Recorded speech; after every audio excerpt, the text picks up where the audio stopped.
আজি 3 দিন আগত দীপাই ইমান ধুনীয়াকৈ মোক আটাখিনি মাৰি থৈ গ'ল, মানে লাডু কৰি থৈ গ'ল। মই এইটো বক্সত ভৰাই ফ্ৰিজত থৈ দিছিলোঁ। একদম পুৰা টান হৈ গৈছিল। 1 ঘণ্টামানৰ আগত উলিয়াই থৈছোঁ। এতিয়া ধুনীয়াকৈ লুচি বনাই খাম। Thank U Dipa.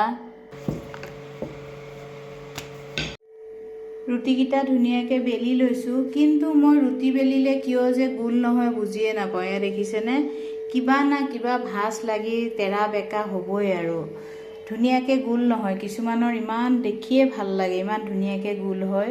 মই কিয় কৰিব নোৱাৰোঁ নাজানো তেনেকুৱা। আৰু এইডাল মোৰ চাওকচোন, কি যে ক'ম আৰু ক'বলৈ লাজ লাগে। মানে এনেকৈ গলি গৈ পেলাই মোৰ এই হাতাপাত এনেকুৱা হ'ল। চখ কৰি কিনো বস্তুবোৰ, কিন্তু পিছত কিবা খেলি মেলি হৈ যায়, এনেকুৱা হৈ যায় কিয় নাজানো আৰু।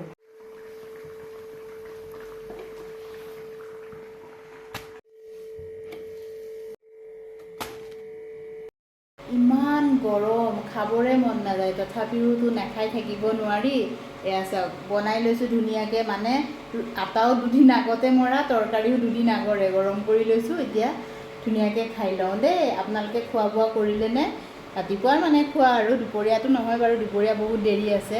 যদি খোৱা নাই খাই লওক, এতিয়া ময়ো খাই লওঁ।